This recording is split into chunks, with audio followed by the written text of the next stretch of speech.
Communist party of India ने कांके विधानसभा क्षेत्र से भी अपना उम्मीदवार मैदान में उतारा है। संतोष कुमार रजक इस बार सीपीआई के टिकट से कांके विधानसभा में चुनाव लड़ेंगे। फिलहाल हमारे साथ हैं संतोष जी। कल आपने नामांकन भरा, अब फील्ड में जाने की तैयारी है, पहले से भी आप फील्ड में रहे होंगे, कितना मजबूती से इस बार आप मैदान में उतर रहे हैं? देखिए, पहले तो फील्ड की बात है। मैं सबसे पहले अपनी पार्टी का आभार व्यक्त करता हूँ कि उन्होंने मुझ पे विश्वास किया एक युवा चेहरे के नाते, क्योंकि आज भारत जो हमारा देश है, इस भारत देश में सबसे ज़्यादा संख्या 35 वर्ष तक युवाओं का है, जिसकी संख्या 65% से लगभग है। लेकिन उस 65% संख्या को सुनने वाला कोई नहीं है, चाहे वो स्टेट हो या केंद्र सरकार हो। यदि किसी पार्टी के द्वारा युवाओं को प्रमोट किया जाता है, वो नहीं किया जाता है, तो ये कहीं ना कहीं एक साबित होता है कि अब आने वाला कल युवाओं का है। जहाँ तक रह गई बात कांके की, कांके में आप चले जाइएगा मैकलूसीगंज, खलारी, राय, डकरा, तो मैकलूसीगंज आपको बहुत खूबसूरत दिखता है, बहुत ही खूबसूरत। लेकिन जैसे ही आप राय, डकरा, खलारी की ओर जाइएगा तो वो एक माइनिंग क्षेत्र है। माइनिंग क्षेत्र में आप देखिएगा जो धूलकण है, डस्ट की, ये काफ़ी समस्याएं हैं, लेकिन उस समस्याओं का निराकरण नहीं किया जा रहा है। और उस निराकरण नहीं होने की वजह से कहीं ना कहीं वहाँ के लोग जो हैं वो अस्थमैटिक, दम, ये सब के पेशेंट बनते जा रहे हैं। तो उनकी औसत आयु तो कम हो रही है, तो आप तो किसी के जान से खेल रहे हैं। लेकिन उनके बारे में किसी भी प्रकार का, जितने भी विधायक वहाँ आए हैं, उनके द्वारा ध्यानाकर्षण प्रस्ताव या किसी प्रकार का विधानसभा में सवाल नहीं उठ किया जाता है। 5 साल में कम से कम 15-16 बार सत्र होता है। उस 15-16 बार में आप देखिएगा जो भी वहाँ से विधायक आते हैं वो मुश्किल से 20-25 बार या 30 बार मुश्किल से सवाल करते होंगे। लेकिन विधायक जी का जो कर्तव्य होता है, जो कार्य होता है, जहाँ तक मुझे जानकारी है, वो कार्य ऐसा होता है कि उन्हें जो फंड मिलता है वो तो उससे काम करेंगे ही करेंगे। कुछ वो अपने पत्र के द्वारा डीसी के माध्यम से भी काम कराएंगे। और जो काम बड़े स्तर का होता है, जैसे स्कूल, कॉलेजेस, महाविद्यालय खोलना, फिर स्वास्थ्य चिकित्सा के संबंधित महाविद्यालय खोलना, डिप्लोमा कॉलेजेस खोलना, इंजीनियरिंग डिप्लोमा कॉलेजेस खोलना, बीएससी नर्सिंग, एएनएम का कॉलेजेस खोलना, ये तो सरकार की बात ही कैबिनेट से पास होती है। तो ये जब तक आपके जो विधायक हैं वो पूरी तरह से जुझारू रूप से अपने क्षेत्र के लिए नहीं लगेंगे तो कैसे वहाँ डेवलपमेंट होगा?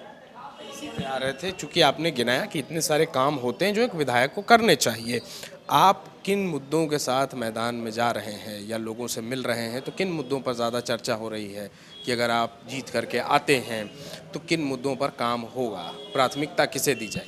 देखिए, हमारी प्राथमिकता जीवन को अगर श्रेष्ठतम बनाना हो तो सबसे पहले स्वास्थ्य, शिक्षा, उसको आप जैसे ही अपग्रेड कीजिएगा तो आपको रोज़गार उत्पन्न होगा।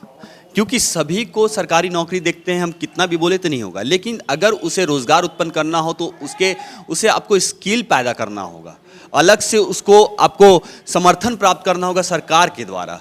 क्योंकि हमारे झारखंड में अभी भी बहुत सारे ऐसे लोग हैं जो लोअर मिडिल क्लास और जो बीपीएल परिवार से आते हैं, और शिक्षा की प्रणाली जो है वो काफ़ी महंगा हो चुका है। तो उस बीच का रास्ता निकालते हुए वहाँ अगर कॉलेजेस को खोला गया, वहाँ अगर डिप्लोमा कॉलेजेस को खोला गया, वहाँ टेक्निकल कॉलेजेस को खोला गया, और उसे आप आर्टिकल 46 पढ़िएगा, संविधान का आर्टिकल 46, उस पर आज 78 वर्षों से लागू नहीं किया गया है। मैं उस आर्टिकल 46 को मैं बताना चाहूँगा। एक छोटी सी बात है, क्योंकि हमारी जो झारखंड में ज़्यादा संख्या ST/SC की हैं और वो अभी भी उस जगह पे हैं, तो उन लोगों के लिए बाकायदा संविधान में ये बात कहा गया है कि आप अनुसूचित जाति और अनुसूचित जनजाति के लिए, आप उनके विकास के लिए, आर्थिक, शैक्षणिक और सामाजिक विकास के लिए उसमें सरकार को काम करना है। ये कर्तव्य दिया गया है सरकार को। और सरकार काम कैसे करेगी? जब वहाँ के रिप्रेजेंटेटिव जो हैं, वहाँ के विधायक जो हैं, वो बात रखेंगे। तो जब वहाँ के जितने भी विधायक हैं वो बात नहीं रख पा रहे हैं तो विकास कहाँ से होगा? विकास के लिए तो आपको रोड, छोटा सा सवाल है, कहीं भी कोई इंटरव्यू जाता है जेपीएससी में, यूपीएससी में, एक सवाल आता है। सवाल ये आता है कि अगर आपको विकास करना हो तो आप ऐसा क्या काम कीजिएगा जिससे विकास हो? तो विकास का प्रथम जो कारण होता है, प्रथम चरण होता है वो रोड, सड़क। सड़क जहाँ तक जाएगी विकास वहाँ तक होगा। लोग वहाँ तक जाएंगे। आप सुदूरवर्ती इलाके में चले जाइए, आप जैसे ही बुढ़मू पार कीजिएगा, राय बचरा खलारी में आइएगा, बुढ़मू का जंगलों के बीच से होते हुए जाइएगा, तो आपको विकास, केवल विकास ही नज़र आएगा। मतलब वो नाम, एक दो अगर लड़कों का नाम होगा या व्यक्ति का नाम होगा तो वो विकास होंगे। विकास के नाम पर धरातल पर कुछ नहीं है, कुछ नहीं है। आप देखिए वहाँ पर जाके अभी भी लोग 2 किलोमीटर 3 किलोमीटर की दूरी से पानी लेते हैं। अब हम आते हैं कांके के आसपास के क्षेत्रों को। कांके में आप खुद कांके डैम में बहुत सारी बार आप लोगों ने भी वाइट किया है, जब गर्मी के मौसम आता है तो कैसा बदबू मारता है। उसी पानी को पूरा आधा रांची पीता है। अब उस पानी को पीने के पश्चात डायरिया होगा। जिसके पास पैसा वो तो आरओ लगा ले रहा है, आरओ लगाने के बाद वो उसको मेकअप भी कर रहा है। आप भी अगर आरओ लगाए होंगे अपने घर पे, कांके डैम का पानी आ रहा होगा तो मुश्किल से 10 दिन में आपका आरओ जवाब देने लगता है। और एक आम घर का लोग अगर कांके डैम का पानी पी रहा है तो वो कैसी उसकी वस्तु स्थिति, उसके शारीरिक की स्थिति होगी। और उस शारीरिक की स्थिति के दौरान उसका जो औसत उम्र है वो भी तो घट रहा है। मैं एक बात और बोलना चाहूँगा, प्रशासन में भी, प्रशासक जो है हमारे झारखंड में, कई ऐसे प्रशासक हैं जो ईमानदार हैं।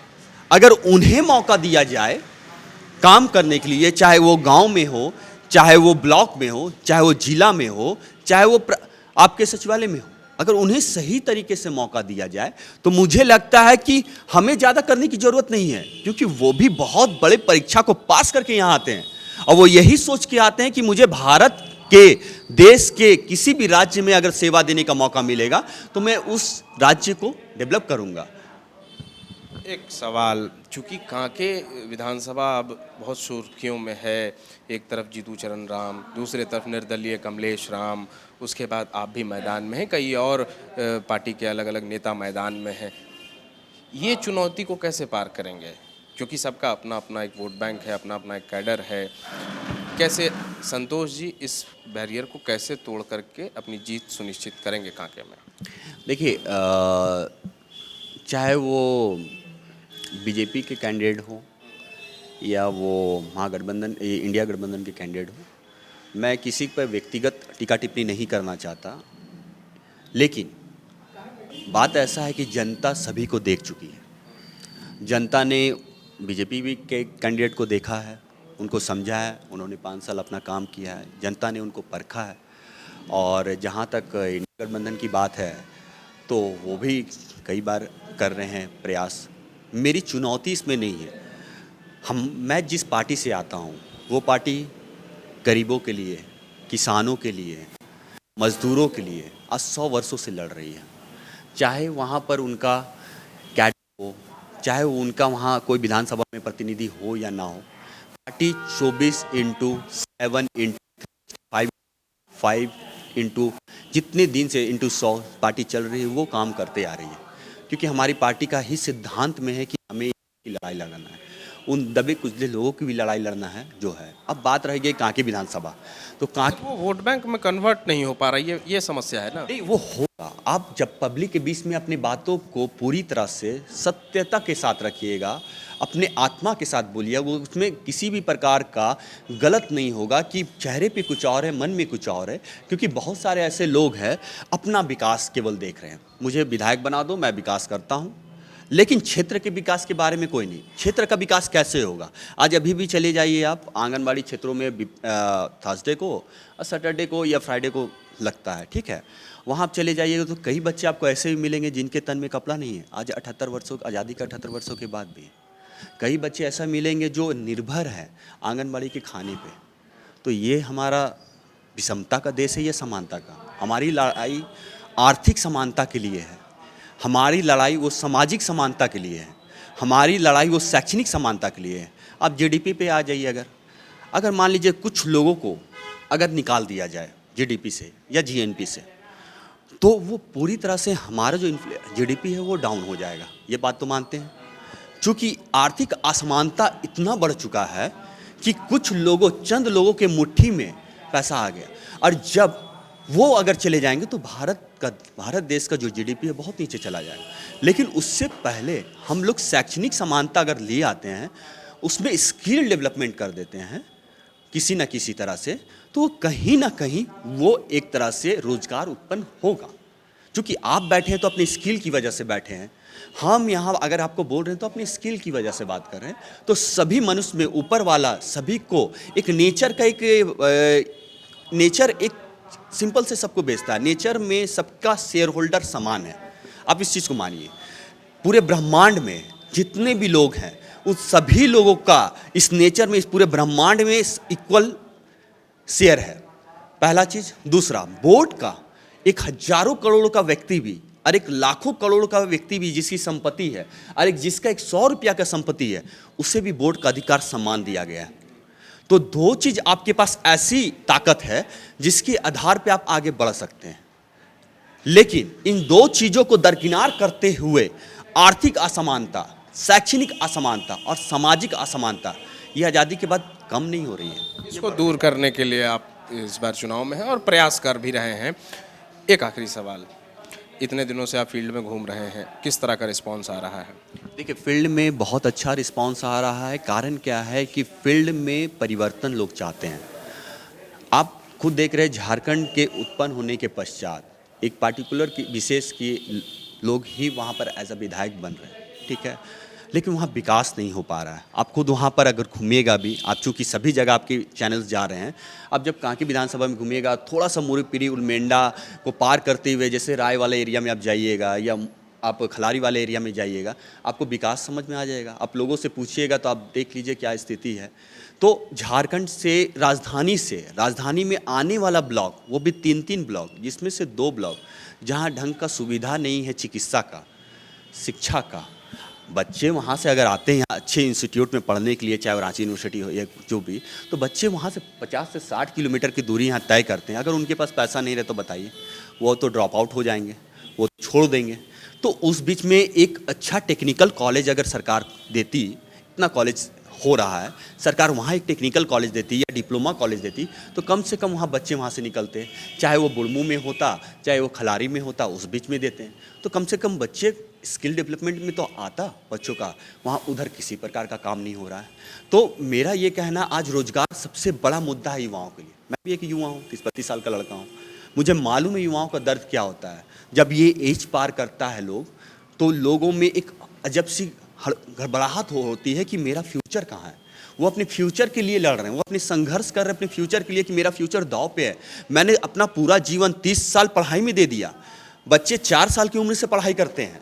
अब 4 साल की उम्र से पढ़ाई करते हैं, वो अपना 30 साल अपना जीवन, अगर 25 साल अपना जीवन पढ़ाई में दे दिया, उसके उपरांत यदि उन्हें सक्सेस नहीं मिल रहा है तो निराश तो होंगे। तो वो ठिकरा किस पे फोड़ेंगे? तो आपको तो उसके लिए सब्स्टिट्यूट तैयार करना होता ना, आपको स्किल डेवलपमेंट करना होगा ना 10th और 12th के बाद, कि बच्चे अपना रास्ता तैयार कर सके, वो अपना बिजनेस स्टैब्लिश कर सके, वो अपना कुछ अच्छा कर सके जिससे उसको इंटरेस्ट बढ़ सके। कोई साइंटिस्ट बने, कोई इंजीनियर्स बने, कोई डॉक्टर्स बने, कोई सरकारी सेवा में जाए, कोई बिजनेसमैन बने, कोई MBA करके ये करे। तो उसके लिए सरकार को तो MBA कॉलेज जैसे सरकारी कॉलेजेस खोलना था। तो सुदूरवर्ती इलाका, वो भी रांची कैपिटल्स में 24 साल में बगल में है, और वहाँ के कोई विधायक आप निकाल लीजिए, इस तरह का अगर 24 साल में किसी विधायक ने अगर कांके के क्षेत्र के लिए इस तरह का सवाल किया हो तो मुझे बताइएगा। बोले 5 साल में 15 से 16 सत्र होता है, 20 साल का आप निकाल लीजिए। कम से कम अगर 60 से 70 सत्र हुआ है तो उसमें इस तरह का कोई सवाल किया हो। सवाल नहीं, सबको केवल अपना विकास चाहिए। हम लोग ज़मीनी स्तर को देखें हैं, आप चले जाइएगा, वो स्थिति कितनी गंभीर है। तो राजधानी में जब ऐसी हालत है तो आप समझ सकते हैं कि कैसी हालत हो सकती है। TheFollowUp.in. Like, share, and subscribe. www.thefollowup.in